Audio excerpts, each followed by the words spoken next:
오늘 첫 번째 주제는 워싱턴이 결코 예상하지 못했던 사건으로 시작하겠습니다. 바로 대한민국이 카타르와 아랍에미리트, 중동의 두 거물과 직접 초대형 LNG 계약을 체결했다는 사실입니다. 계약 규모만 수십조 원에 달하고 무엇보다 미국의 승인이나 중재 없이 독자적으로 이루어졌다는 점이 핵심이지요. 맞습니다. 워싱턴은 여전히 한국을 따라가는 나라, 즉 미국이 설계한 판 위에서 움직이는 조력자 정도로 여겨왔습니다. 하지만 이번 발표로 그 오만한 인식이 완전히 박살났습니다. 도널드 트럼프 대통령과 미국 워싱턴의 기득권층은 서울이 감히 우리를 제치고 독자적으로 중동과 협상하다니 라는 충격에서 아직 벗어나지 못하고 있습니다.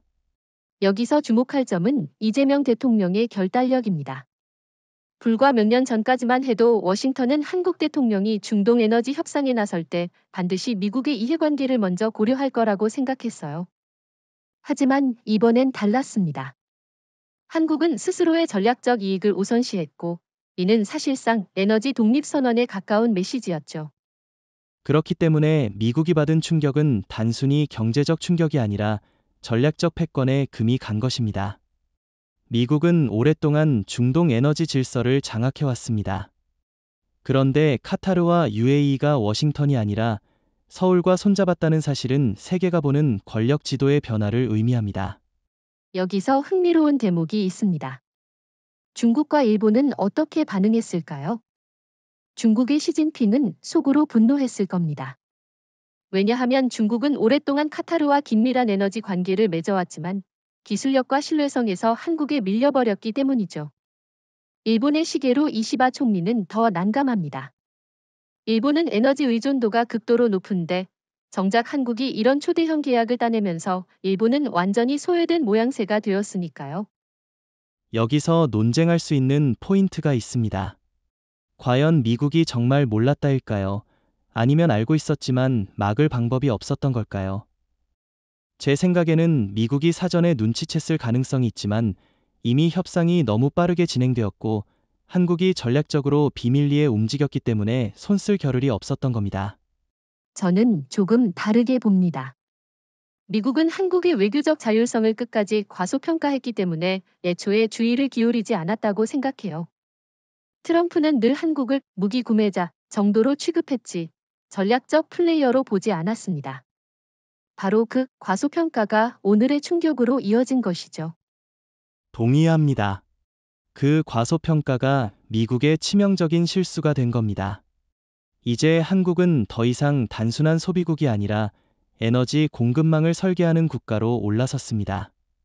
워싱턴이 아무리 발을 동동 굴러도 이미 계약은 체결되었고 세계는 그 사실을 목격했습니다. 이제 서막이 올랐습니다. 워싱턴의 충격은 단순한 놀람이 아니라 앞으로 펼쳐질 거대한 판도 변화의 시작에 불과합니다. 한국이 던진 이 폭탄 선언은 미국뿐 아니라 중국, 일본까지 긴장시키며 새로운 시대를 알리는 신호탄이 되었습니다. 오늘은 지난 시간에 이어 왜 한국이 단순한 동맹국에서 스스로 결정을 내리는 독립적 주체로 변신하게 되었는지를 본격적으로 짚어보겠습니다. 불과 몇 년 전까지만 해도 워싱턴은 한국을 언제든지 자신들의 전략 구도 안에서 움직일 수 있는 조력자로 여겼습니다. 하지만 이번 카타르와 UAE 계약은 한국이 이제 독립적 판단을 내릴 수 있는 국가로 진화했다는 사실을 보여줍니다. 그렇습니다. 특히 도널드 트럼프 전 대통령 시절을 떠올려 보면 명확합니다. 트럼프는 한국을 단순한 무기 구매 시장으로만 보았지 전략적 동반자로 인정하지 않았습니다.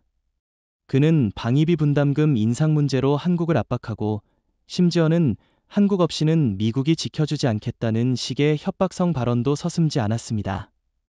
하지만 시간이 흐르면서 한국은 스스로의 길을 택했습니다.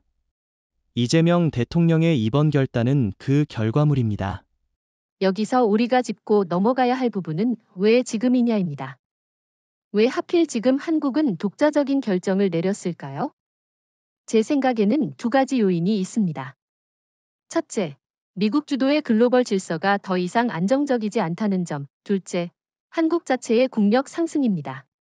반도체, 조선, 배터리, 그리고 방산 산업까지 한국은 더 이상 미국의 보호가 없더라도 세계와 직접 거래할 수 있는 힘을 확보했습니다. 저도 동의합니다. 실제로 이번 LNG 계약을 보면 단순한 에너지 협력이 아닙니다. 한국은 세계 최고 수준의 LNG 운반선 건조 기술을 보유하고 있습니다. 카타르와 UAE가 한국을 선택한 이유는 단순히 돈 때문이 아니라 신뢰할 수 있는 장기 파트너를 원했기 때문입니다. 워싱턴은 이런 기술적 우위와 신뢰 구축 능력을 과소평가했습니다. 맞습니다. 그런데 여기서 논쟁의 여지가 있어요. 일부에서는 그래도 한국이 미국의 군사적 보호 없이는 이런 독자적 행동이 불가능했을 것이라고 주장합니다. 즉, 한미 동맹이 여전히 핵심이라는 논리죠. 그런데 과연 그럴까요? 저는 그 주장에 반대합니다. 물론 한미 동맹은 중요합니다. 하지만 한국이 독자적인 결정을 내릴 수 있었던 이유는 동맹의 틀을 넘어서 주권적 선택을 했기 때문입니다. 만약 우리가 계속 미국의 눈치만 봤다면 이런 계약은 절대 성사되지 못했을 겁니다. 이재명 대통령은 동맹은 동맹대로 유지하되 국익 앞에서는 독자적으로 판단할 수 있다는 선례를 남겼습니다. 그렇군요. 사실 이번 사안을 일본과 비교하면 차이가 더 뚜렷합니다. 일본의 시게로 이시바 총리는 여전히 미국의 승인 없이는 대외 전략을 거의 펼치지 못합니다. 일본이 아무리 경제 규모가 크다고 해도 에너지 문제에서는 워싱턴의 그늘을 벗어나지 못하고 있죠. 반면 한국은 스스로 판을 깔고 협상을 주도했습니다. 중국과 비교해도 흥미롭습니다. 시진핑은 중동에서 영향력을 넓히려 했었지만 중국의 공격적인 채무 외교와 불공정한 계약 조건 때문에 신뢰를 얻지 못했습니다. 결국 카타르와 UAE는 중국보다 한국을 선택했습니다. 이는 한국이 가진 기술력, 투명성, 그리고 정치적 안정성이 결합된 결과입니다. 여기서 시청자분들께 질문을 던져보고 싶습니다. 과연 한국이 앞으로도 이런 독자적 결정을 계속 내릴 수 있을까요? 혹은 미국이 다시 압박을 가하면 이전처럼 제한될까요? 제 생각에는 이미 물길이 바뀌었다고 봅니다. 이번 사건은 단순한 한 번의 사례가 아니라 앞으로 이어질 연속적인 흐름의 시작이기 때문입니다. 저도 같은 생각입니다. 미국이 아무리 압박을 가해도 한국은 이제 후퇴하지 않습니다. 왜냐하면 이번 계약을 통해 한국은 두 가지를 동시에 얻었기 때문입니다. 첫째, 안정적인 에너지 공급망. 둘째, 국제적 신뢰도 상승. 이 두 가지는 단순한 경제적 성과를 넘어서 국가 전략의 자산이 됩니다. 결국 이번 사건은 한미 동맹의 성격을 재정의하는 계기가 될 겁니다. 예전처럼 종속적 동맹이 아니라 이제는 대등한 파트너십으로 나아가야 한다는 현실을 보여줍니다. 워싱턴이 이를 인정하든 억지로 무시하든 상관없이 판은 이미 그렇게 짜였습니다. 네, 그리고 중요한 것은 바로 이 점입니다. 한국은 동맹에 기대지 않고도 스스로 판단하고 행동할 수 있는 역량을 증명했습니다. 이것이야말로 워싱턴이 두려워하는 본질일 겁니다. 오늘은 한국이 체결한 카타르 UAE 초대형 LNG 계약이 왜 미국의 치명적인 타격이 되었는지 구체적으로 짚어보겠습니다. 단순히 돈 몇 조 원이 움직인 게 아닙니다. 이번 계약은 미국이 오랫동안 장악해왔던 글로벌 에너지 질서, 특히 LNG 공급망의 주도권을 송두리째 흔들어 놓은 사건입니다. 워싱턴은 여전히 자신들이 모든 중동 자원 협상의 중심이라고 믿고 있었는데 서울이 단독으로 거대한 판을 뒤집어 버린 겁니다. 맞습니다. 이번 계약 규모가 어느 정도냐 하면 최소 300억 달러 이상으로 추산됩니다. 단순한 단기 수입 계약이 아니라 향후 20년 이상 안정적으로 이어질 공급 체계까지 포함되어 있습니다. 미국이 주도했던 기존 시장 구조에서는 LNG가 워싱턴을 경유해 유럽과 아시아로 흘러가는 게 일반적이었는데 이제 한국이 그 허브 역할을 대신 맡게 된 셈이죠. 이것이 미국 입장에서는 뼈아픈 대목입니다. 더 큰 문제는 미국이 갑자기 중간재 역할을 잃었다는 점입니다. 원래 미국은 중동에서 생산된 LNG를 재가공하거나 재판매하는 방식으로 부가가치를 챙겼습니다. 그런데 한국이 직접 공급망을 확보하면서 미국은 일종의 꽉 찬 파이프라인에서 밀려나게 된 겁니다. 경제적 손실뿐만 아니라 전략적 영향력도 대폭 축소되는 결과를 맞이한 거죠. 그렇다고 해서 미국이 한국을 공개적으로 비난할 수도 없습니다. 왜냐하면 이재명 대통령은 명백히 합법적이고 투명한 절차를 거쳐 계약을 성사시켰기 때문입니다. 만약 워싱턴이 왜 한국이 독자적으로 계약했느냐고 항의한다면 오히려 국제사회에서 미국이 패권적이고 오만하다는 비판을 받게 됩니다. 여기서 흥미로운 질문을 던지고 싶습니다. 과연 워싱턴이 이 계약을 사전에 알았다면 막을 수 있었을까요? 제 생각에는 불가능합니다.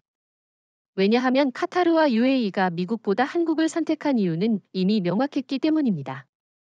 한국은 세계 최고의 LNG 운반선 건조 능력을 가지고 있고 또 에너지 인프라를 디지털화 스마트화하는 기술에서도 압도적인 우위를 점하고 있습니다. 저는 한 가지 더 강조하고 싶습니다.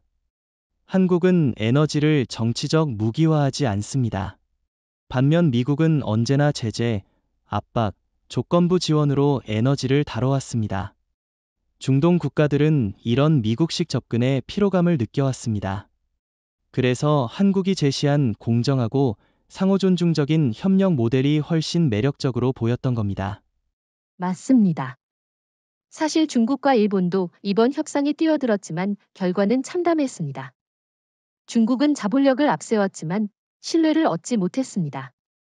1대1로의 비탐정 외교가 이미 악명 높기 때문이죠. 일본은 기술력을 내세우려 했지만 정작 자국 내 정치 불안정과 국제적 신뢰 부족으로 밀려났습니다. 결국 승자는 한국이었고 패자는 미국, 중국, 일본 모두였습니다. 그렇기 때문에 이번 계약은 단순히 경제적 성과가 아닙니다. 이는 한국이 글로벌 에너지 판도에서 독자적 플레이어로 올라섰다는 신호입니다. 그리고 워싱턴의 입장에서는 충격일 수밖에 없습니다.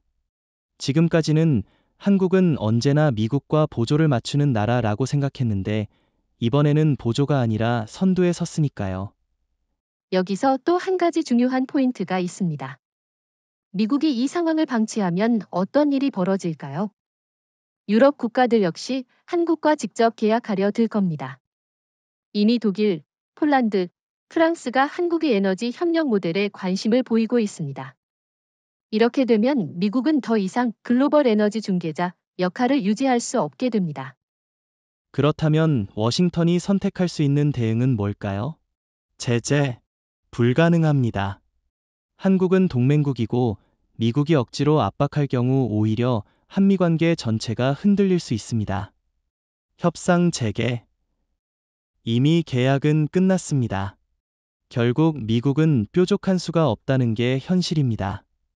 이게 바로 이번 사건이 미국의 치명적인 타격이 되는 이유입니다. 결국 이번 카타르 UAE 계약은 한국에게는 승리의 문서이자 미국에게는 패배의 증거가 된 셈입니다. 앞으로 워싱턴은 한국을 단순한 무기 구매자가 아닌 독자적 전략 국가로 인정하지 않을 수 없을 겁니다. 문제는 그 인정을 얼마나 늦게 하느냐에 따라 미국의 손실은 더 커질 수밖에 없다는 사실입니다. 이번 시간에는 한국이 왜 굳이 미국을 배제하고 카타르 UAE와 독자적으로 손잡았는지 깊이 있게 살펴보겠습니다. 단순히 경제적 이익 때문만은 아닙니다. 사실 이재명 대통령이 보여준 이번 결단은 한국 외교 에너지 전략의 새로운 패러다임을 보여주는 사례입니다. 미국이라는 우산 아래 머무르던 한국이 왜 갑자기 스스로 나서게 되었는지 그 배경을 풀어보는 게 핵심이죠. 저는 크게 세 가지 이유를 꼽고 싶습니다. 첫째, 미국의 에너지 패권이 더 이상 예전 같지 않다는 점입니다. 세일가스 혁명으로 한때 세계 시장을 뒤흔들던 미국은 지금 정치적 불안정, 보호무역주의, 그리고 동맹국조차 위협하는 태도로 신뢰를 잃었습니다. 둘째, 중국과 일본 같은 경쟁국을 제치기 위해 한국은 신속한 독자 행동을 택할 필요가 있었습니다. 셋째, 한국 자체의 기술 경제력이 이제 미국의 간섭을 받지 않아도 되는 수준에 올랐다는 점입니다. 좋은 분석입니다. 그런데 저는 여기서 한 가지 더 강조하고 싶습니다. 미국은 언제나 에너지를 정치적 무기로 삼았습니다. 러시아 제재, 이란 제재, 베네수엘라 제재 등 수없이 많습니다. 그런데 한국은 정반대의 접근을 했습니다. 에너지를 정치가 아니라 공정한 시장 협력으로 다룬 겁니다. 바로 이 점 때문에 중동 국가들이 한국을 택한 겁니다. 미국과 거래하면 언제 제재의 칼날이 돌아올지 모른다는 불안이 있지만 한국과 거래하면 상호 존중과 안정성이 보장됩니다. 맞습니다. 실제로 카타르 에너지부 관계자가 한국은 계약 후 조건을 바꾸지 않는다. 기술력은 세계 최고이고 정치적 중립성까지 보장된다고 언급한 적이 있습니다. 미국이나 중국, 일본과는 완전히 다른 평가죠. 이건 한국이 수십 년간 조선 플랜트 인프라 분야에서 쌓아온 신뢰 덕분입니다. 워싱턴은 그 점을 과소평가했습니다. 그렇다면 여기서 질문 하나 던져보고 싶습니다. 왜 하필 중동이냐? 한국이 아프리카나 남미가 아니라 카타르 UAE를 택한 이유는 뭘까요? 그건 명확합니다. 카타르는 세계 최대의 LNG 생산국이고 UAE는 세계 에너지 허브로 떠오른 국가입니다. 한국 입장에서는 안정적인 장기 공급처가 필요했고 동시에 세계 금융과 물류의 중심에 위치한 두 나라와 손잡는 게 최적이었습니다. 더군다나 이들 국가는 한국의 기술 산업적 역량을 필요로 합니다. 즉, 한국과 카타르 UAE는 서로의 필요가 정확히 맞아떨어진 겁니다. 중국과 일본은 왜 실패했는지도 살펴볼 필요가 있습니다. 중국은 막대한 자본을 앞세웠지만 1대1로의 채무 함정 외교 때문에 중동 국가들 사이에서 불신이 깊습니다. 돈을 빌려주고 나중에 자원을 헐값에 가져가는 방식이기 때문에 결국 외교적 마찰만 키웠죠. 일본은 기술은 있지만 정치적으로 지나치게 미국에 종속돼 있어 중동 국가들이 장기 파트너로 신뢰하기 어려웠습니다. 반면 한국은 기술력, 정치적 유연성, 투명성을 모두 갖춘 드문 파트너였습니다. 여기서 흥미로운 대조가 있습니다. 시진핑은 중동에서 중국의 영향력을 넓히려고 했지만 정작 카타르와 UAE는 한국을 택했습니다. 왜일까요? 단순히 경제적 이익 때문이 아니라 한국은 중동에 존중과 동등한 관계를 제시했기 때문입니다. 이재명 대통령이 내세운 철학은 바로 우리는 당신들을 지배하려는 게 아니라 함께 번영하자는 것이었죠. 그렇군요. 그런데 미국은 왜 이걸 막지 못했을까요? 워싱턴의 정보력이면 이런 협상이 진행되는 걸 알았을 텐데 말이죠. 저는 이렇게 봅니다. 알았지만 개입할 수 없었던 겁니다. 왜냐하면 지금 미국은 국내 정치적으로도 혼란스럽고 트럼프 대통령은 재선을 의식해 동맹국을 자극하고 싶지 않았습니다. 억지로 개입했다가는 오히려 한국과의 관계가 파탄날 위험이 있었죠. 결과적으로 미국은 눈뜨고 당한 셈입니다. 맞습니다. 그리고 바로 이 점이 중요합니다. 한국은 이번 사건을 통해 더 이상 미국의 승인에 기대지 않아도 된다는 선례를 만들었습니다. 앞으로 방위산업, 첨단기술, 우주개발 같은 다른 분야에서도 한국은 독자적 협상에 나설 겁니다. 결국 이번 선택은 한국이 왜 미국을 배제했는지 명확히 보여줍니다. 단순히 미국을 피하고 싶어서가 아니라 한국의 국익을 최우선으로 하기 위해서였죠. 그리고 그 국익은 결국 에너지 안정, 국제 신뢰, 그리고 동등한 협력 관계라는 세 가지 키워드로 요약할 수 있습니다. 네, 정리하자면 이번 사건은 한국이 중동과 손잡은 것이 아니라 중동이 한국을 택한 겁니다. 워싱턴은 그 사실을 인정해야 합니다. 이제 본격적으로 한국과 카타르 UAE 계약이 미국 내부 에너지 시장에 어떤 연쇄 충격을 불러왔는지 이야기해 보겠습니다. 사실 이번 계약 발표 이후 워싱턴 정가와 월가 에너지 기업들의 주가는 즉각적으로 요동쳤습니다. 특히 미국 LNG 수출 기업들의 주가가 하루 만에 15% 이상 급락했다는 건 상징적 사건이었습니다. 맞습니다. 그동안 미국은 자신들이 글로벌 LNG 공급 안정자라고 자부했습니다.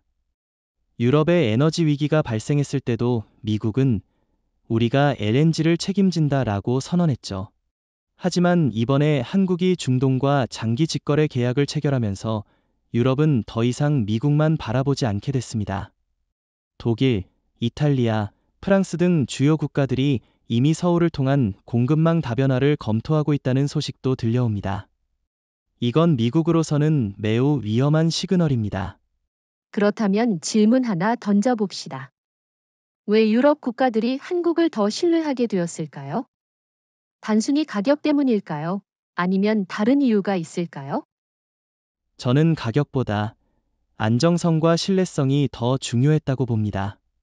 미국은 정권이 바뀔 때마다 정책이 흔들립니다. 트럼프 때는 동맹국을 향해 관세 폭탄과 방위비 압박을 퍼부었고, 바이든 행정부는 기후 위기를 이유로 공급 정책을 조정했습니다.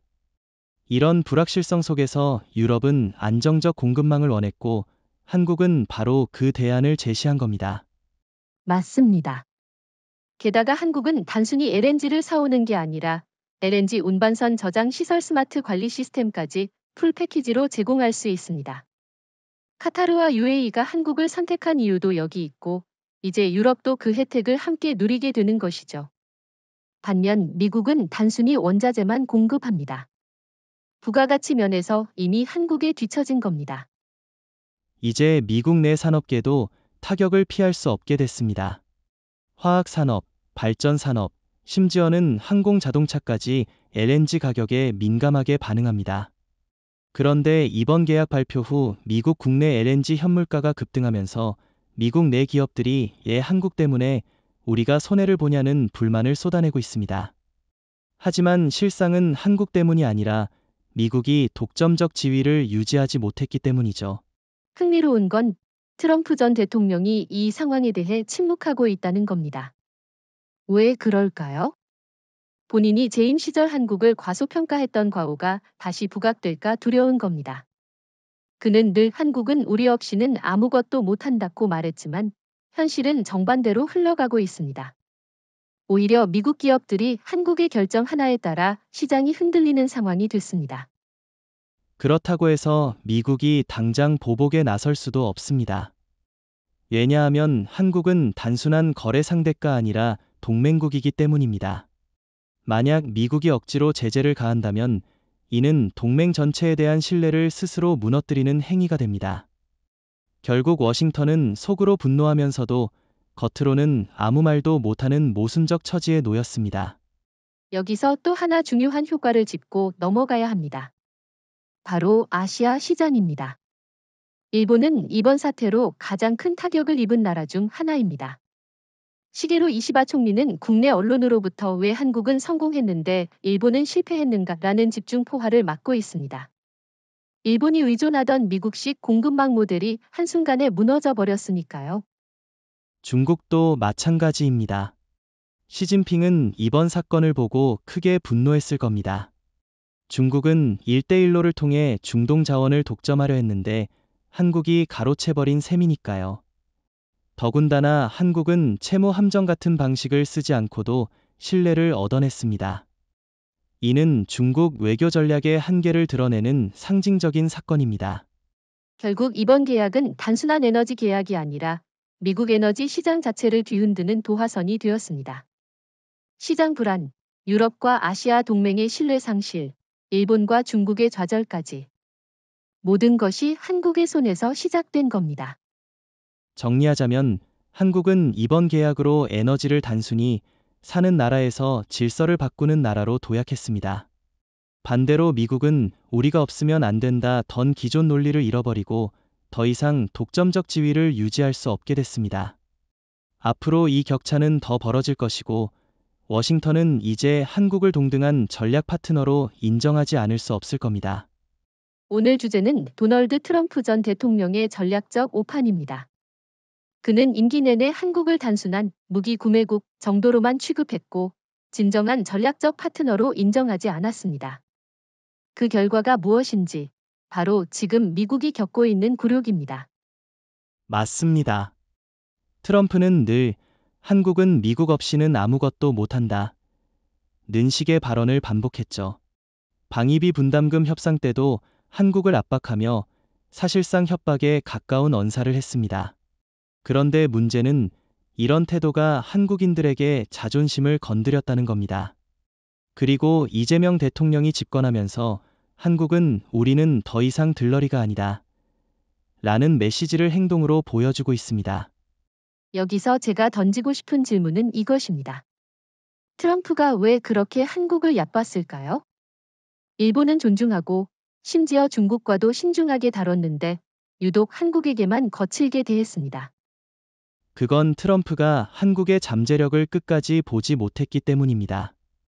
그는 한국을 전쟁 위협 속에서 미국 덕분에 살아남은 나라 정도로만 인식했습니다. 그러나 현실은 완전히 달랐습니다. 한국은 반도체, 조선, 배터리, 방산 등에서 세계 최강 수준의 산업력을 갖췄고 중동과의 협상력까지 보여줬습니다. 트럼프가 이런 힘을 과소평가한 게 치명적인 실수가 된 겁니다. 실제로 이번 카타르 UAE 계약을 보면 트럼프 시절의 전략적 실패가 그대로 드러납니다. 당시 그는 중동 국가들과의 협상을 미국이 다 가져올 수 있다는 오만한 태도로 접근했습니다. 그러나 중동은 이미 미국의 간섭에 피로감을 느끼고 있었습니다.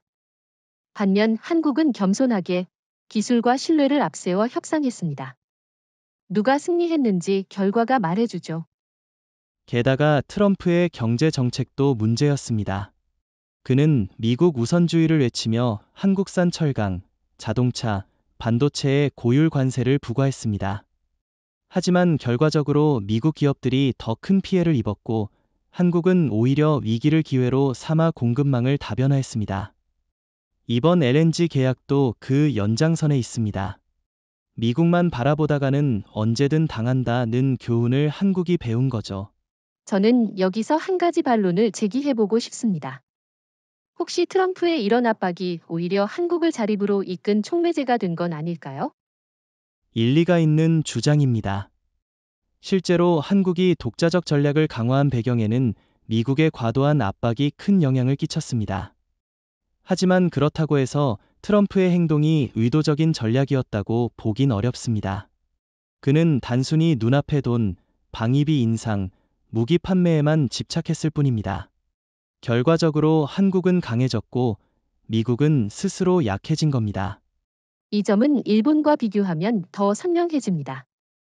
일본의 시게로 이시바 총리는 지금도 미국에 절대적으로 의존합니다. 그래서 일본은 독자적인 에너지 계약이나 대규모 방산 수출을 주도하지 못합니다. 트럼프가 일본은 존중하면서 한국은 깔봤던 이유가 바로 여기서 드러납니다. 그러나 결과는 역설적입니다. 존중받던 일본은 뒤처지고 무시당한 한국은 앞서 나가게 된 것이죠. 중국 역시 흥미로운 비교 대상입니다. 트럼프는 시진핑과 무역 전쟁을 벌이면서도 동시에 중국의 거대한 시장을 의식했습니다. 그래서 한국보다 훨씬 조심스럽게 대응했죠. 그러나 결과적으로는 한국이 미국을 제치고 중동의 신뢰를 얻었습니다. 트럼프가 정말 두려워해야 할 상대는 중국이 아니라 조용히 성장해온 한국이었던 겁니다. 이제 트럼프는 자신의 오판을 되돌릴 수 없습니다. 미국 언론은 이미 트럼프가 과소평가한 한국이 결국 미국을 추월했다는 식의 분석을 내놓고 있습니다. 이건 단순한 외교적 실패가 아니라 역사적 오판으로 기록될 겁니다. 네, 정리하자면 트럼프가 남긴 유산은 두 가지입니다.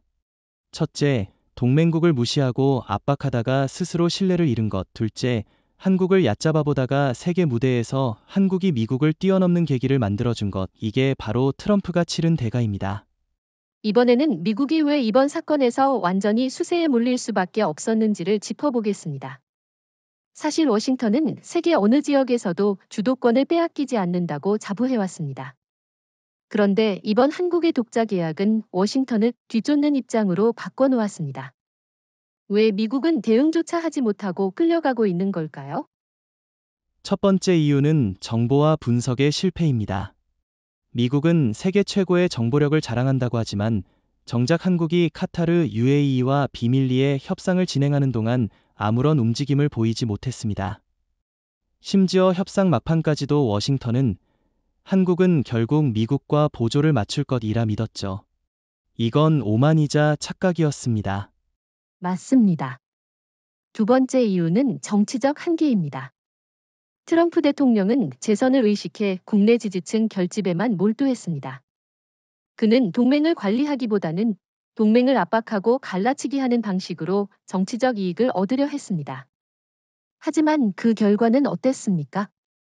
동맹의 균열, 신뢰 상실, 그리고 이번처럼 한국이 독자적인 길을 택하는 결과로 이어진 겁니다. 여기에 경제적 요인도 큽니다. 미국은 자국 내 세일가스 산업에 지나치게 의존하면서 글로벌 공급망 다변화에 소홀했습니다. 반면 한국은 조선 플랜트 스마트 인프라까지 아우르는 전방위적 에너지 전략을 구축했습니다. 단순히 LNG를 파는 미국과 달리 한국은 운송부터 저장, 관리까지 완성형 패키지를 제시했으니 중동이 한국을 택하는 건 당연한 결과였습니다. 그런데 흥미로운 점은 미국이 한국을 공개적으로 비난하지 못한다는 겁니다. 왜 그럴까요? 그건 한미동맹의 특수성 때문입니다. 만약 워싱턴이 한국을 비난하면 스스로 동맹을 깨는 모양새가 됩니다. 지금 중국과 러시아가 한미동맹을 약화시키려고 혈안이 되어 있는데 미국이 직접 한국을 공격하는 건 자충수에 불과합니다. 그래서 미국은 속으로는 분노하면서도 겉으로는 침묵을 유지하는 겁니다. 저는 또 한 가지 이유를 추가하고 싶습니다. 바로 유럽의 시선입니다. 현재 유럽은 러시아 우크라이나 전쟁으로 인해 에너지 위기를 겪고 있습니다. 그런데 한국이 중동과 장기 계약을 맺자 유럽 국가들이 한국을 신뢰할 수 있는 파트너로 보기 시작했습니다. 이런 상황에서 미국이 한국을 비난한다면 유럽이 등을 돌릴 위험이 있습니다. 결국 워싱턴은 입을 다물 수밖에 없었죠. 그렇습니다. 지금 상황을 보면 한국은 미국을 압박한 게 아니라 그냥 스스로 국익을 추구했을 뿐입니다. 그런데도 미국은 수세에 몰려버렸습니다. 이건 미국이 얼마나 동맹국을 과소평가했는지 보여주는 사례이자 한국이 얼마나 전략적으로 성장했는지를 증명하는 사건입니다. 그런데 여기서 질문 하나 던져보고 싶습니다. 만약 이번 협상을 주도한 나라가 일본이었다면 미국은 똑같이 침묵했을까요? 아니라고 봅니다. 일본이 만약 이런 계약을 체결했다면 미국은 박수를 치며 동맹의 성공이라고 포장했을 겁니다. 하지만 한국은 다릅니다. 미국의 승인 없이 움직였기 때문에 워싱턴은 당혹스러운 겁니다. 일본과 한국을 차별하는 이런 이중잣대가 결국 미국 스스로를 곤란하게 만들고 있습니다. 중국과 비교해도 재미있습니다. 시진핑은 중동에서 영향력을 키우려 했지만 중동은 결국 한국을 선택했습니다. 미국 입장에서는 한국이 중국보다도 더 큰 변수로 떠오른 겁니다. 하지만 워싱턴은 아직도 한국은 우리 없이 못 산다는 구시대적 사고에 묶여 있습니다. 이 착각이 바로 미국을 수세로 몰아넣은 핵심 이유죠. 정리하자면 미국이 수세에 몰린 건 세 가지 요인 때문입니다. 첫째, 정보 실패와 오만. 둘째, 정치적 한계와 트럼프의 단견. 셋째, 한국의 국력 상승을 끝내 인정하지 않은 고집. 이 모든 게 합쳐져서 워싱턴은 이번 사건에서 아무런 반격도 못하고 있습니다. 네. 그리고 이건 단순히 한 번의 사건이 아니라 앞으로 반복될 흐름입니다. 한국은 이미 첫 승리를 거뒀고 워싱턴은 뒤늦게 따라가야 하는 처지가 됐습니다. 이것이야말로 진정한 패권의 이동입니다. 이번에는 한국의 독자적 에너지 계약 발표 이후 워싱턴 내부에서 벌어진 혼란과 공황 상태를 살펴보겠습니다. 사실 계약 발표 직후 미국 의회, 백악관, 그리고 주요 에너지 로비 단체들은 거의 동시에 긴급 회의를 열었습니다. 그만큼 충격이 컸다는 증거죠. 언론도 서울발 쓰나미라 표현하며 미국의 에너지 패권이 무너지는 순간을 보도했습니다. 맞습니다. 특히 월스트리트 저널과 뉴욕타임스는 이번 사건을 미국 외교의 뼈아픈 실패라고 규정했습니다. 흥미로운 건 공화당과 민주당이 서로를 탓하면서 내부 갈등이 더 커졌다는 겁니다. 공화당은 트럼프가 한국을 과소평가한 대가라고 몰아붙였고 민주당은 바이든 행정부가 동맹 관리에 실패했다고 비난했습니다. 결국 한국의 한 건의 계약이 워싱턴 정치판 전체를 뒤흔든 셈입니다. 그런데 단순히 정치적 충격에 그치지 않았습니다. 미국 내 에너지 기업들도 직접적인 피해를 호소했습니다. 특히 LNG 수출을 통해 유럽 시장을 장악하려 했던 기업들이 이번 계약으로 대규모 손실을 입게 된 겁니다. 실제로 미국의 한 에너지 기업 CEO는 이제 한국의 결정 하나가 우리 회사 주가를 좌우한다고 말했습니다. 참 아이러니한 상황이죠. 더 흥미로운 건 워싱턴 내부에서 한국을 향한 시각이 갈라지고 있다는 점입니다. 일부는 한국이 배신했다고 주장하지만 다른 일부는 오히려 한국을 전략 파트너로 더 존중해야 한다는 목소리를 내고 있습니다. 전자는 여전히 구시대적 패권 논리에 묶여있는 세력이고 후자는 새로운 현실을 직시하는 세력입니다. 여기서 질문 하나 해봅시다. 만약 이번 상황이 일본이었다면 워싱턴은 이렇게 혼란스러웠을까요? 아니라고 봅니다. 일본이었으면 워싱턴은 아마도 동맹의 성공적인 협력이라며 포장했을 겁니다. 하지만 한국은 다릅니다. 미국 승인 없이 독자적으로 움직였다는 점이 워싱턴에게 충격이 된 거죠. 결국 미국 내부의 혼란은 한국을 동등한 파트너로 인정하지 않았던 태도의 반작용이라 할 수 있습니다. 그렇군요. 실제로 워싱턴 싱크탱크 보고서를 보면 한국은 더 이상 추종자가 아니라 독자적 의사결정권자라는 표현이 반복적으로 등장합니다. 이건 단순한 분석이 아니라 워싱턴의 불안 심리를 보여주는 증거입니다. 게다가 유럽 국가들의 움직임도 워싱턴을 더 혼란스럽게 만들었습니다. 독일과 프랑스는 이미 한국과의 협력 확대를 공식화했고 심지어 폴란드와 체코 같은 동유럽 국가들도 한국의 모델을 검토하고 있습니다. 이런 흐름을 본 미국 정치인들은 우리가 한순간에 동맹국들 사이에서 주도권을 잃고 있다는 위기감을 호소하고 있습니다. 이런 상황에서 트럼프는 여전히 침묵하고 있습니다. 하지만 미국 언론은 그의 책임론을 강하게 제기하고 있죠. 한국을 무시한 대가를 지금 미국이 치르고 있다는 기사들이 줄줄이 쏟아지고 있습니다. 트럼프의 과거 발언, 예를 들어 한국은 미국의 보호 없이는 아무것도 아니다라는 말이 지금은 미국 자신을 향한 조롱처럼 들리는 겁니다. 중국과 일본의 반응도 워싱턴의 혼란을 키우고 있습니다. 시진핑은 미국의 시대는 끝났다고 공개적으로 발언하며 이번 상황을 이용하려 했습니다. 그러나 정작 중동이 선택한 건 중국이 아니라 한국이었습니다. 일본은 내부에서 비난 여론이 커졌고 이시바 총리는 난처한 입장에 놓였습니다. 미국이 믿고 있던 두 축 중국 견제와 일본 우대가 동시에 흔들린 셈입니다. 정리하자면 워싱턴은 이번 사건으로 세 가지 혼란에 빠졌습니다. 첫째, 정치적 혼란 여야가 서로 책임을 떠넘기고 있습니다. 둘째, 경제적 혼란 에너지 기업들이 대규모 손실을 보고 있습니다. 셋째, 외교적 혼란 동맹국들이 한국을 중심으로 재편되고 있습니다. 네, 그리고 이 혼란은 일시적 현상이 아니라 앞으로 계속될 겁니다. 왜냐하면 한국이 단순히 한 번의 계약을 성사시킨 게 아니라 국제 질서 재편의 신호탄을 쏘아 올렸기 때문입니다. 워싱턴은 이제 한국을 얕보던 과거 태도를 버리지 않는 한 혼란에서 벗어날 수 없을 겁니다. 오늘은 핵심 질문 하나를 던져야 할 것 같습니다. 왜 카타르와 아랍에미리트는 워싱턴도, 베이징도, 도쿄도 아닌 바로 서울을 선택했을까요? 단순히 LNG 계약이라는 경제적 이익 때문이 아니라 그 속에는 훨씬 더 깊은 신뢰와 전략적 판단이 숨어 있다고 봅니다. 맞습니다. 첫 번째 이유는 한국의 기술력입니다. 카타르는 세계 최대의 LNG 생산국이지만 이를 전 세계에 안전하고 효율적으로 운반하기 위해서는 최고의 조선 기술이 필요합니다. 한국은 이미 세계 LNG 운반선 시장의 70% 이상을 장악하고 있습니다.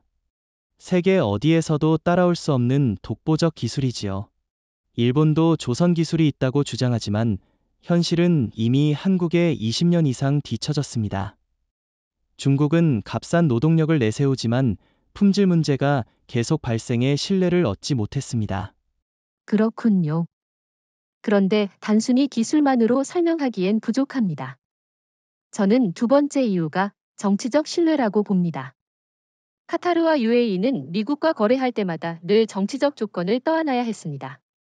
예를 들어 특정 국가와의 관계를 제한하거나 무기 구매와 연계되는 시기였죠.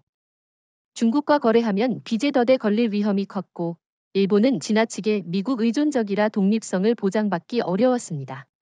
반면 한국은 정치와 경제를 분리한다, 상호 존중을 원칙으로 한다는 메시지를 던졌습니다. 바로 이 점이 중동의 마음을 움직였던 겁니다. 여기서 흥미로운 사례가 있습니다. 실제로 UAE의 한 고위 관료가 비공식 석상에서 이렇게 말했습니다. 우리는 미국과 수십 년을 함께했지만 항상 조건이 붙었다. 한국은 조건이 없었다. 오직 신뢰와 기술만 있었다. 이 발언은 한국이 왜 선택받았는지 명확하게 보여주는 증거입니다. 제가 보기엔 세 번째 이유가 있습니다. 바로 한국의 안정성입니다. 카타르와 UAE는 장기 계약을 원했습니다. 그런데 미국은 정권이 바뀔 때마다 정책이 흔들리고 중국은 국제적 고립 위험이 있고 일본은 경제 침체에서 헤어나오지 못하고 있습니다. 반면 한국은 안정적인 민주주의와 예측 가능한 정책, 그리고 빠른 위기 대응 능력을 갖추고 있습니다. 팬데믹 때도 한국이 보여준 방역 의료 대응력은 세계적인 신뢰를 얻었죠. 중동 국가들이 이런 안정성을 높게 평가한 겁니다. 여기서 논쟁을 좀 해보죠.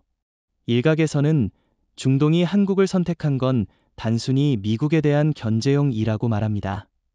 즉, 한국이 진짜 원해서가 아니라 미국의 불만을 가진 중동이 한국을 도구로 썼다는 주장인데 이 점은 어떻게 보십니까? 저는 그건 지나친 해석이라고 봅니다.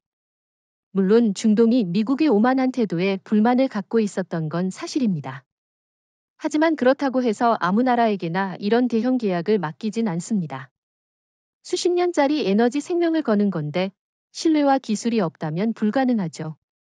따라서 한국은 단순한 대체제가 아니라 최적의 파트너로 인정받은 겁니다.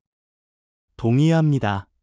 그리고 사실 중동이 한국을 선택한 건 이번이 처음이 아닙니다. 이미 방산, 원전, 인프라 분야에서 한국은 중동과 협력을 확대해왔습니다.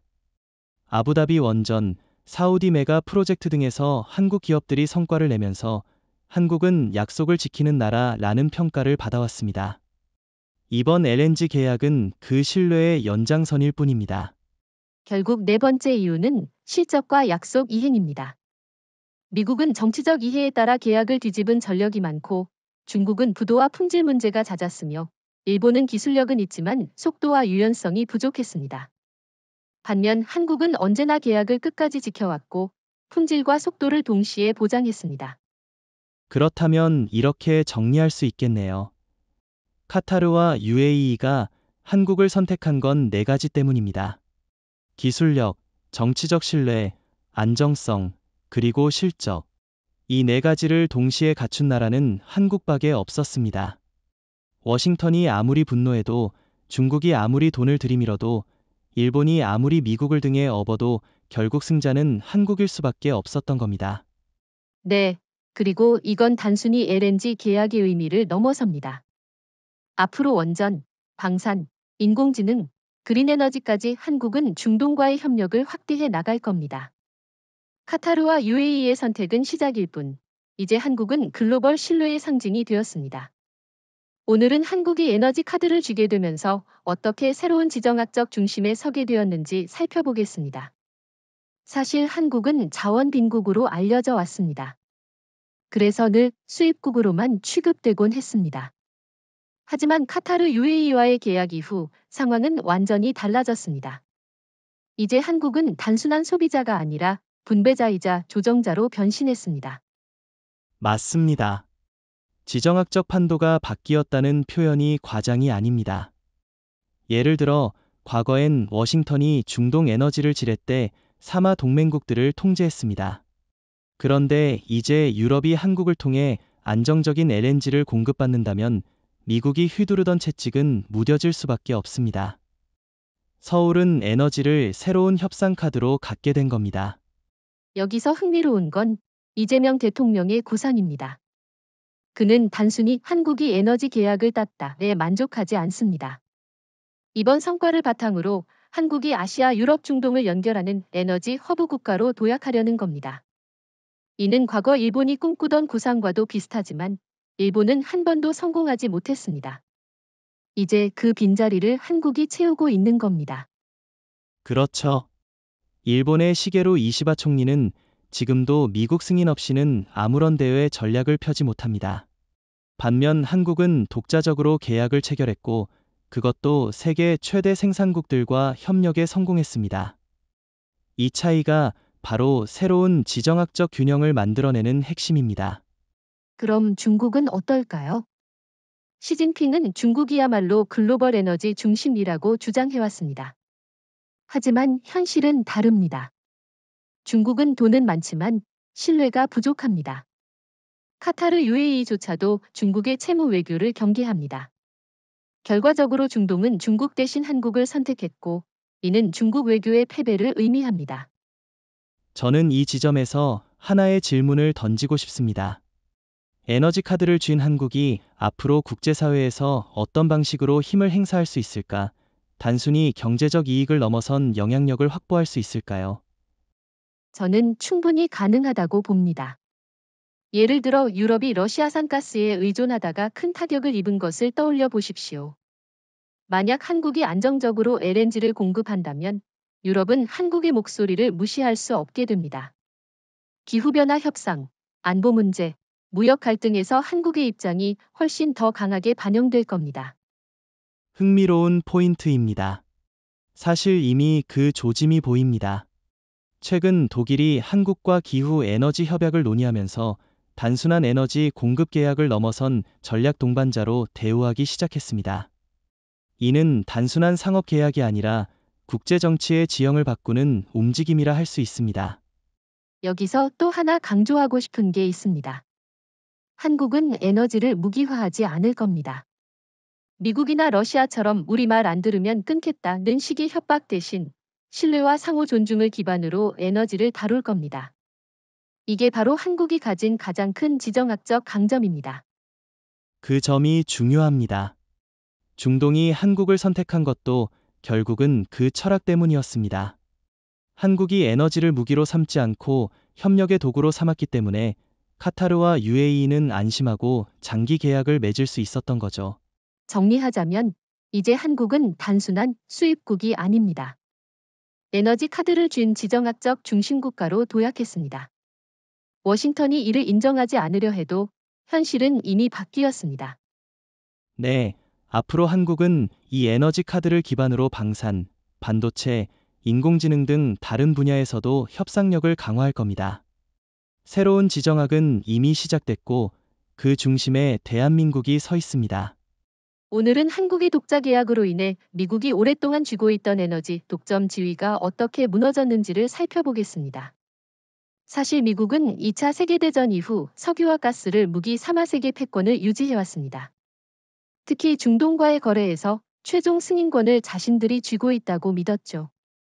하지만 이번 카타르 UAE와 한국의 계약은 그 독점 구조에 균열을 낸 첫 사건입니다. 맞습니다. 미국의 전략은 늘 같았습니다. 동맹국이 에너지를 필요로 하면 미국이 직접 공급하거나 혹은 제3국과의 거래를 중개해주면서 영향력을 행사했습니다. 그런데 이번에는 한국이 중개자를 뛰어넘어 직접 생산국과 계약을 체결했습니다. 이는 워싱턴의 중개자 역할을 무너뜨린 사건이었고, 동시에 미국 패권은 절대적이지 않다는 걸 세계가 목격한 순간이기도 합니다. 여기서 흥미로운 질문을 하나 던져보겠습니다.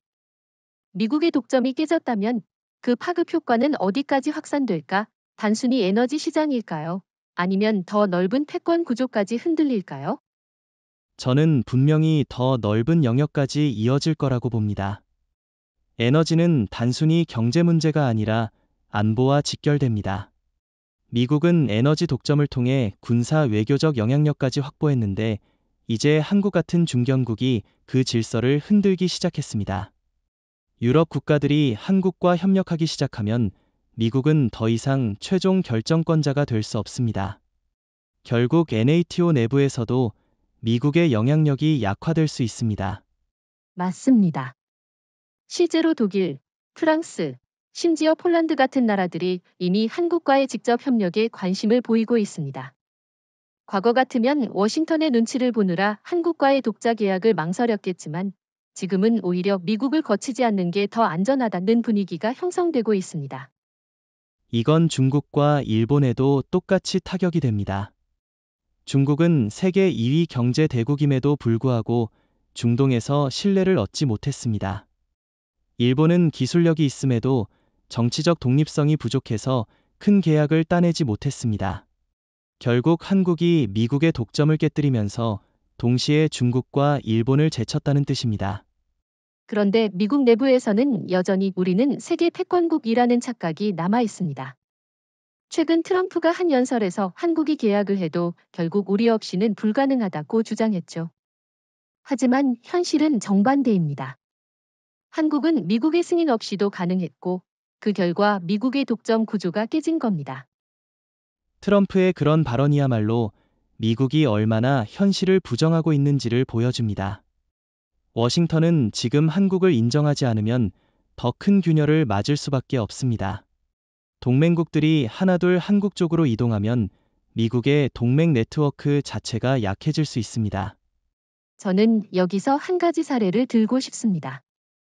냉전 시절 미국은 석유 공급을 무기로 삼아 일본과 유럽을 통제했습니다. 그러나 지금은 한국이 LNG 공급망을 쥐고 유럽과 협력한다면 역사가 뒤집히는 겁니다. 워싱턴에서 시작된 압박이 서울에서 시작된 선택으로 바뀐 거죠. 정리하자면 미국의 독점 상실은 단순히 경제적 타격에 그치지 않습니다. 군사, 외교, 심리적 우위까지 흔들리는 겁니다. 한국은 이번 사건을 통해 게임 체인저로 부상했고 미국은 자신들의 패권 균열을 똑똑히 목격하게 됐습니다. 네, 그리고 앞으로 이 균열은 더 커질 겁니다. 왜냐하면 한국은 이제 첫 단추를 끼운 것일 뿐, 앞으로 원전, 방산, 반도체까지 같은 방식으로 미국의 독점 구조를 흔들 수 있기 때문입니다. 에너지로 시작된 변화가 세계 질서 전반으로 확산될 겁니다. 오늘은 한국의 중동 계약이 유럽의 시선을 어떻게 바꿔놓았는지 이야기해 보겠습니다. 불과 몇 년 전까지만 해도 유럽 각국은 에너지 문제에서 미국과 러시아만 바라봤습니다. 하지만 러시아 우크라이나 전쟁, 그리고 이번 한국의 카타르 UAE 계약으로 상황은 완전히 달라졌습니다. 이제 유럽은 워싱턴보다 서울을 주목하고 있습니다. 맞습니다. 독일의 사례가 대표적입니다. 독일은 러시아산 가스 의존도가 높아 전쟁 이후 큰 위기를 겪었습니다. 그런데 한국이 중동과 장기 계약을 맺자 독일 언론은 한국은 안정성과 신뢰를 모두 갖춘 새로운 파트너라고 평가했습니다. 특히 한국조선업이 제공하는 LNG 운반선은 독일이 직접 개발할 수 없는 분야라 더욱 주목받고 있습니다. 프랑스도 흥미로운 반응을 보였습니다. 프랑스는 원전 강국으로 불리지만 LNG 분야에서는 한국의 조선 기술과 협력이 필요합니다. 그래서 프랑스 내에서는 한국과의 전략 동맹을 강화해야 한다는 목소리가 커지고 있습니다. 워싱턴이 아니라 서울과의 협력이 프랑스의 에너지 안보를 강화한다는 인식이 퍼지고 있는 겁니다. 여기서 하나 짚고 넘어갈 게 있습니다. 왜 유럽은 일본 대신 한국을 택했을까요? 일본은 오랫동안 유럽과 경제적으로 밀접했는데도 이번에는 철저히 소외됐습니다. 그 이유는 간단합니다. 일본은 여전히 미국의 승인 없이는 대규모 계약을 체결할 수 없는 구조입니다. 반면 한국은 독자적으로 움직였고 유럽은 그런 자율성을 높게 평가했습니다. 그렇군요.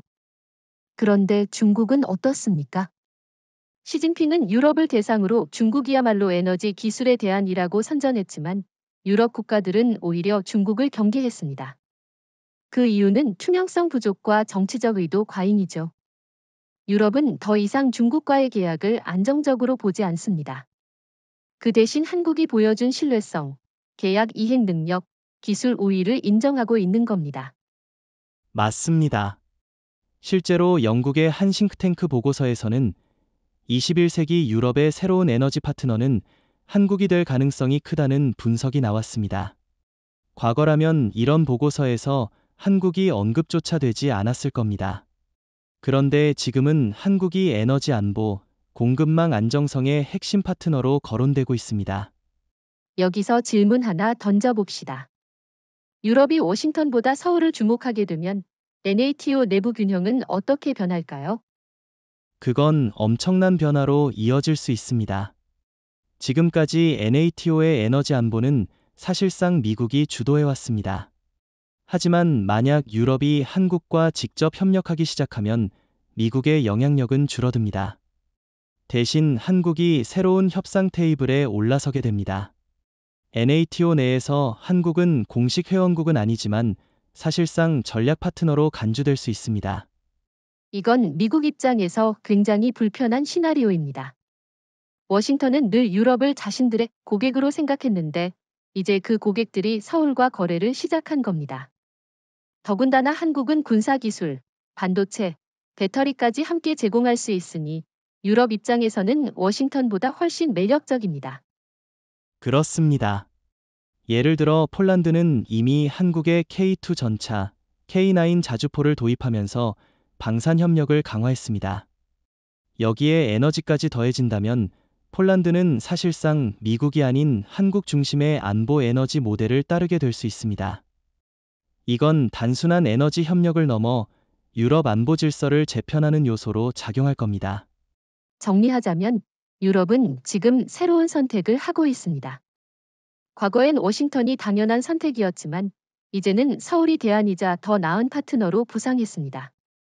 독일, 프랑스, 영국, 폴란드 등 주요 국가들이 이미 움직이고 있고 앞으로 더 많은 나라들이 한국과의 협력에 나설 겁니다. 네, 이건 한국에게 엄청난 기회입니다. 동시에 워싱턴에는 치명적 위협이죠.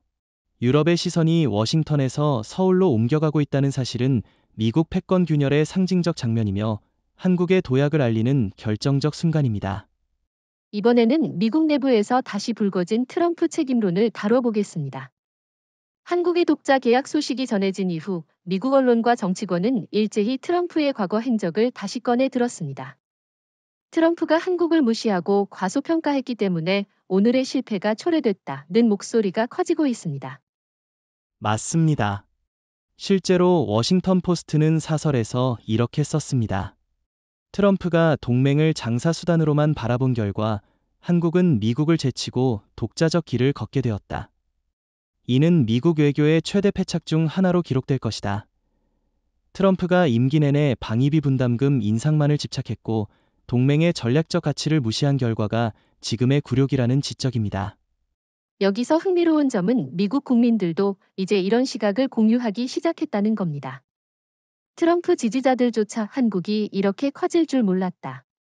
우리는 동맹을 잘못 대했다는 의견을 내놓고 있습니다. 결국 트럼프의 이름은 실패의 상징으로 굳어지고 있는 셈입니다. 그런데 저는 이렇게 생각합니다. 트럼프 개인의 실책만이 아니라 미국 정치 전반의 오만이 문제였다고요. 물론 트럼프가 가장 노골적이었지만 사실 민주당 정부 역시 한국을 완전히 대등한 파트너로 본 적은 없었습니다. 다만 트럼프가 그 오만을 가장 극단적으로 드러냈기 때문에 그의 이름이 지금 집중 공격을 받는 겁니다. 좋은 지적입니다. 실제로 바이든 정부도 한국을 대등하게 대우했는가 묻는다면 의문이 남습니다. 하지만 차이는 있습니다.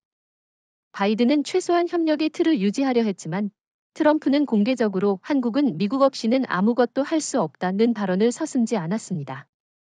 이런 언사가 한국 국민의 자존심을 자극했고 독자 노선을 강화하는 촉매가 되었습니다.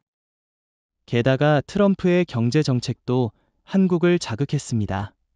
고율 관세 부과, 반도체 배터리 산업 압박, 무기 강매까지. 이런 행위들은 단기적으로 미국 기업들의 도움이 될지 몰라도 장기적으로는 한국을 자립으로 몰아갔습니다. 아이러니컬하게도 트럼프가 한국을 몰아붙인 덕분에 한국은 독자적 힘을 키울 수 있었던 겁니다. 그렇다면 질문 하나 던져보겠습니다. 만약 트럼프가 당시 한국을 존중하고 전략적 파트너로 대했다면 오늘의 상황은 달라졌을까요? 저는 어느 정도 달라졌을 거라고 봅니다. 한국은 동맹을 존중하는 나라입니다. 만약 미국이 한국을 존중했더라면 한국도 미국과의 공조를 더 중시했을 겁니다. 그러나 트럼프는 끝내 한국을 돈줄로만 생각했고 그 결과 한국은 새로운 길을 선택했습니다. 역사는 그렇게 흘러간 겁니다. 이 점은 일본과 비교하면 더욱 분명합니다. 일본은 미국의 지나친 존중을 받았지만 정작 독자적 힘을 기르지 못했습니다. 반대로 한국은 무시당했지만 오히려 그 모욕을 에너지 삼아 스스로 성장했습니다. 지금 일본은 미국의 승인 없이는 아무것도 못하지만 한국은 독자적으로 세계를 움직입니다. 이 대비는 트럼프의 오판을 더욱 부각시키는 대목입니다. 중국과의 관계도 비슷합니다. 트럼프는 중국과 무역 전쟁을 벌이면서도 사실상 중국의 시장과 영향력을 두려워했습니다. 그래서 함부로 압박하지 못했죠. 그러나 한국에는 노골적으로 무례하게 굴었습니다. 결과적으로 중국은 잃을 것도 얻을 것도 없었지만 한국은 무시당한 대가로 자립했고 오늘의 승자가 되었습니다. 결국 트럼프의 이름은 이제 미국 내에서 실패의 아이콘으로 불립니다. 그는 한국을 얕잡아보고 동맹을 거래로만 취급한 결과 패권을 스스로 깎아내렸습니다. 워싱턴은 이 사실을 부정하려 해도 부정할 수 없습니다. 네, 이번 사건은 단순히 한국의 승리만이 아니라 트럼프의 실패가 세계에 공개된 장면이기도 합니다. 그의 이름은 앞으로도 미국이 동맹을 잘못 다루면 어떤 결과가 오는지를 보여주는 교과서적 사례로 남을 겁니다. 오늘은 이번 LNG 계약이 단순한 경제 문제를 넘어 미국의 안보 카드마저 흔들고 있다는 점을 살펴보겠습니다. 미국은 오랫동안 에너지를 무기와 결합시켜 동맹국을 압박해왔습니다.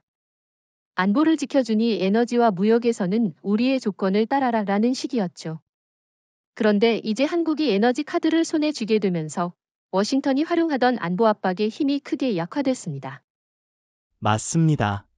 그동안 미국은 한미동맹을 내세워 한국의 방위비 분담금 인상을 요구하고 무기 강매를 시도하며 심지어 외교적 사안에서도 미국 입장에 동조하라고 압력을 넣었습니다.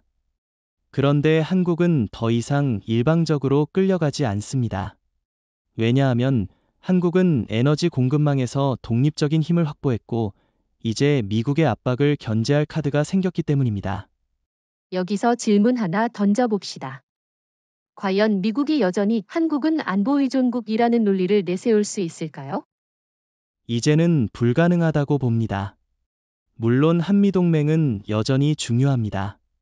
하지만 한국은 이미 미사일 방어체계, 잠수함, K2 전차, K9 자주포, 그리고 독자 위성 레이더 기술까지 갖췄습니다. 더 나아가 핵심 에너지 공급망까지 장악하면서 사실상 안보 경제 이중 독립을 달성한 겁니다. 워싱턴이 과거처럼 우리 없으면 안 된다는 주장을 하려 해도 현실은 그 반대라는 게 증명된 거죠. 실제로 이번 계약 발표 직후 미국 의회 일부 의원들이 한국이 독자 노선을 걷는다면 주한미군 감축을 고려해야 한다는 발언을 내놨습니다. 하지만 흥미롭게도 이 발언은 별다른 파장을 일으키지 못했습니다. 한국 국민은 이미 우리는 스스로를 지킬 수 있다는 자신감을 갖고 있기 때문입니다. 과거 같으면 큰 논란이 됐겠지만 이제는 오히려 미국의 협박이 공허하게 들릴 뿐입니다. 그렇습니다. 오히려 역으로 미국이 한국의 에너지 안보에 의존해야 하는 상황이 벌어지고 있습니다. 미국이 유럽을 장악하려 해도 유럽은 한국과의 협력을 통해 워싱턴을 우회할 수 있게 됐습니다. 즉, 에너지 문제에서는 한국이 상위에 있고 안보 문제에서는 미국이 상위였던 구도가 이제 점점 균형을 이루고 있습니다. 이건 일본과 비교하면 더 분명합니다. 일본은 여전히 미국의 안보 카드에 종속돼 있고 자국 방위와 에너지 모두 미국 의존도가 높습니다. 그래서 워싱턴이 압박하면 일본은 고개를 숙일 수밖에 없습니다. 반면 한국은 이미 안보 기술과 에너지 공급망을 동시에 확보했기 때문에 미국의 압박이 무력화된 겁니다. 중국도 마찬가지입니다. 중국은 군사력은 강하지만 에너지 공급망에서는 취약합니다. 그래서 중동에서 필사적으로 영향력을 넓히려 했지만 결국 한국에게 주도권을 빼앗겼습니다. 미국과 중국 모두 한국 앞에서는 절대적인 압박을 행사할 수 없는 상황이 된 겁니다. 그렇다면 앞으로 워싱턴이 어떤 카드를 꺼낼까요? 군사적 압박? 불가능합니다. 경제적 압박? 이미 한국은 대체 공급망을 확보했습니다. 결국 남는 건 협력뿐인데 미국이 과연 자존심을 버리고 한국을 동등한 파트너로 인정할 수 있을까요? 그게 바로 관전 포인트입니다. 만약 미국이 끝까지 한국을 하위 동맹으로 대하려 든다면 이번과 같은 충격은 앞으로도 반복될 겁니다. 반대로 한국을 진정한 전략 파트너로 인정한다면 한미동맹은 새로운 형태로 발전할 수 있겠지요. 하지만 현재까지의 분위기로는 워싱턴은 여전히 과거 사고방식에서 벗어나지 못하고 있습니다. 정리하자면 한국의 에너지 독립은 단순히 경제적 의미가 아니라 안보 압박을 무력화시켰다는 점에서 더 큰 가치가 있습니다. 이제 한국은 미국의 안보 카드에 끌려다니지 않고 스스로 협상의 주도권을 쥘 수 있는 위치에 서게 됐습니다. 네, 이번 사건은 한국이 안보 경제 양면에서 진정한 자주국가로 성장했음을 보여줍니다. 미국의 압박은 더 이상 통하지 않고 오히려 미국이 한국의 선택을 신경 써야 하는 시대가 열린 겁니다. 오늘은 마지막으로 이번 사건이 의미하는 바를 정리해 보겠습니다. 바로 새로운 시대의 개막입니다. 워싱턴이 아무리 부정하려 해도 세계는 이미 목격했습니다. 한국을 얕보면 결국 패배한다는 사실을요. 맞습니다. 불과 10년 전만 해도 세계는 한국을 기술 강국이지만 자원 빈국으로만 인식했습니다. 그러나 지금은 달라졌습니다. 한국은 자원을 직접 통제하지 못하더라도 기술 신뢰 네트워크를 통해 공급망의 심장부를 장악했습니다. 이건 단순히 중동 계약 하나의 문제가 아니라 한국이 국제 질서를 새롭게 디자인할 수 있는 위치에 섰다는 것을 의미합니다. 여기서 중요한 질문을 던지고 싶습니다. 미국, 중국, 일본 같은 강대국이 여전히 한국을 하위 파트너로 취급한다면 어떤 결과가 벌어질까? 제 대답은 분명합니다. 그건 곧 스스로의 패배로 이어질 겁니다. 동의합니다. 실제로 일본이 그랬습니다. 일본은 한국을 얕잡아보고 전략적 협력을 등한시했지만 지금은 유럽과 중동에서 한국이 중심이 되고 자신들은 변방으로 밀려난 상황을 맞고 있습니다.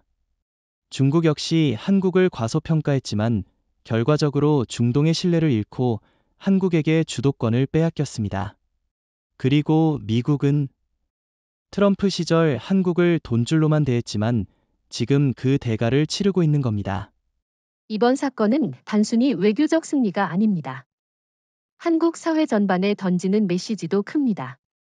우리는 더 이상 미국의 보호 속에서 움직이는 약소국이 아니라 세계가 인정하는 독립적 전략 국가라는 겁니다. 이재명 대통령이 내세운 자주 외교는 이제 선택이 아니라 필수가 되었습니다. 저는 이 부분에서 한국 국민의 의식 변화를 짚고 싶습니다. 과거에는 미국이 주한미군 철수를 거론하면 불안감이 컸습니다. 하지만 지금은 다릅니다. 한국 국민은 우리가 스스로 지킬 수 있다는 자신감을 갖게 되었습니다. 방위산업, 에너지 공급망, 첨단 기술, 어느 분야에서도 한국은 뒤처지지 않습니다. 그렇다면 앞으로 한국은 어떤 길을 걸어야 할까요? 저는 더 큰 자율성이라고 생각합니다. 이미 에너지에서 독립을 보여줬다면 이제 방산, 우주, AI, 반도체에서도 독자 전략을 강화해야 합니다. 이건 미국과 맞서 싸우겠다는 게 아니라 한국의 국익을 최우선으로 한다는 겁니다. 좋은 지적입니다. 그리고 그 과정에서 한국은 더 많은 우군을 얻게 될 겁니다. 유럽, 중동, 동남아, 심지어 아프리카까지 한국을 신뢰하는 국가가 늘어날 겁니다. 왜냐하면 한국은 강대국처럼 지배하려 하지 않고 공정한 파트너십을 제시하기 때문입니다. 결국 오늘 우리가 내릴 수 있는 결론은 단순합니다. 한국을 얕보는 자는 반드시 대가를 치른다. 트럼프가 그랬고, 일본이 그랬으며, 중국도 그랬습니다. 이제 세계는 한국을 무시할 수 없습니다. 네, 이것이 바로 새로운 시대의 개막입니다. 한국은 더 이상 추종자가 아니라 설계자입니다. 세계는 한국을 주목해야 하고 한국은 그 기대에 부응해야 합니다. 얕보는 순간 패배는 그들의 몫이 될 겁니다.